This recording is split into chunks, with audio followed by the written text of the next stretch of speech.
Welcome, dear learners. Today we are going to see the topic diabetes mellitus. Now let us see what is diabetes mellitus. Diabetes mellitus is a group of metabolic diseases in which the blood sugar levels are higher than the normal range over a prolonged period. On the left diagram, we can see that when we analyze the blood of a normal person, we do not find high levels of sugar. This is because in normal persons, the insulin hormone transports the blood sugar into the cells. On the right diagram, we can see that when we analyze the blood of a diabetic person, the amount of sugar found is high. This is because in diabetic persons, insulin is either absent or the cells are resistant to insulin. Hence, the sugar molecules accumulate in the blood.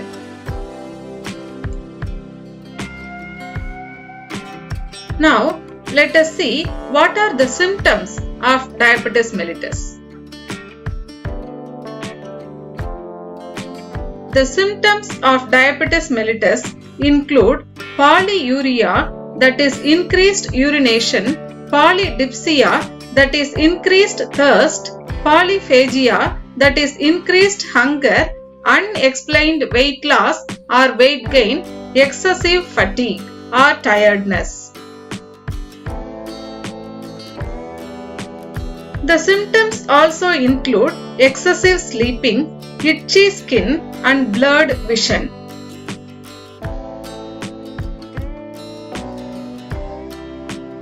Next, let us see the different types of diabetes mellitus.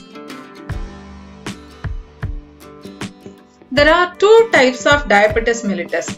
Type 1, which is also called as IDDM, insulin dependent diabetes mellitus, or juvenile diabetes, and type 2, which is also called as NIDDM, non-insulin dependent diabetes mellitus, or adult onset diabetes.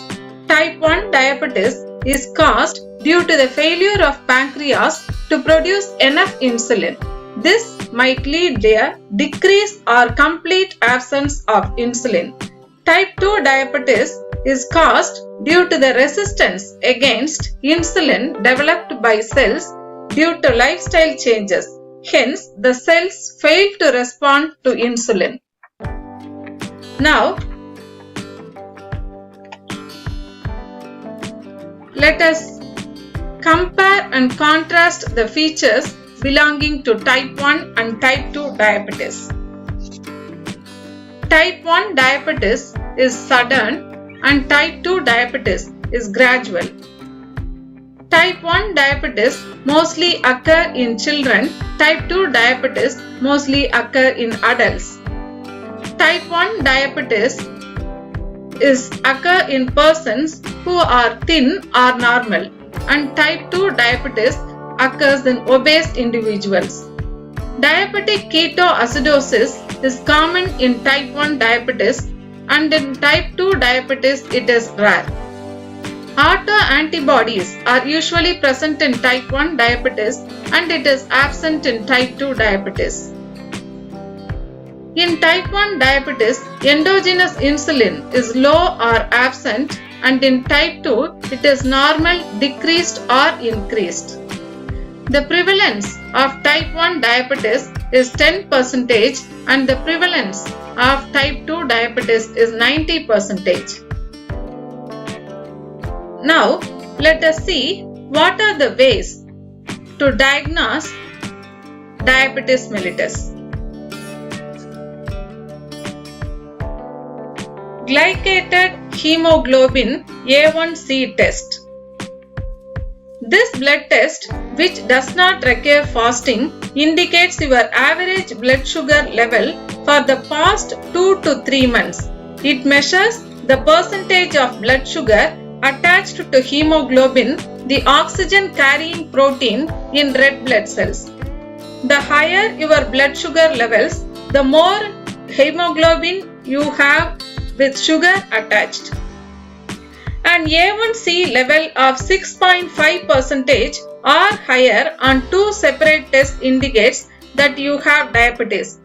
An A1C between 5.7 and 6.4% indicates pre-diabetes. Below 5.7 is considered normal. If the A1C test results are not consistent, the test is not available, or you have certain conditions that can make the A1C test inaccurate, such as if you are pregnant or have an uncommon form of hemoglobin known as a hemoglobin variant, your doctor may use the following test to diagnose diabetes. Random blood sugar test. A blood sample will be taken at a random time, regardless of when you last ate. A blood sugar level of 200 mg per deciliter, 11.1 millimoles per liter or higher suggests diabetes. Fasting blood sugar test. A blood sample will be taken after an overnight fast. A fasting blood sugar level less than 100 mg per dl is normal. A fasting blood sugar level from 100 to 125 mg per dl is considered pre-diabetes.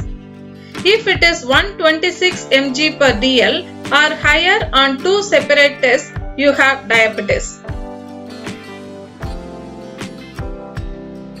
Oral glucose tolerance test. For this test, you fast overnight and the fasting blood sugar level is measured. Then you drink a sugary liquid and blood sugar levels are tested periodically for the next 2 hours. A blood sugar level less than 140 mg per dl is normal. A reading of more than 200 mg per dl after 2 hours indicates diabetes. A reading between 140 and 199 mg per dl indicates pre-diabetes. WHO diagnostic criteria for diabetes mellitus. 2-hour glucose, fasting glucose, HbA1c are the diagnostic criteria of WHO for diabetes mellitus. Now let us see what are the long-term complications of diabetes mellitus. Diabetic ketoacidosis. Diabetic ketoacidosis is a serious complication of diabetes that occurs when your body produces high levels of blood acids called ketones. Cardiovascular diseases and stroke. All forms of diabetes mellitus increase the risk of long-term complications. These typically develop after many years. The major long-term complications relate to damage to blood vessels. Diabetes doubles the risk of cardiovascular disease. About 75% of deaths in diabetes are due to coronary artery disease. Other macrovascular diseases, peripheral vascular disease.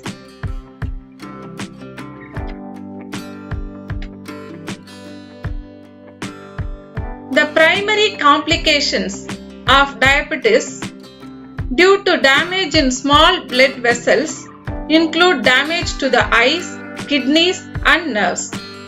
Damage to the eyes, known as diabetic retinopathy, is caused by damage to the blood vessels in the retina of the eye and can result in gradual vision loss and blindness. Damage to the kidneys, known as diabetic nephropathy, can lead to tissue scarring, urine protein loss, and eventually chronic kidney disease, sometimes requiring dialysis or kidney transplant. Damage to the nerves of the body, known as diabetic neuropathy, is the most common complication of diabetes. With this, we come to the end of today's lecture on diabetes. Thank you.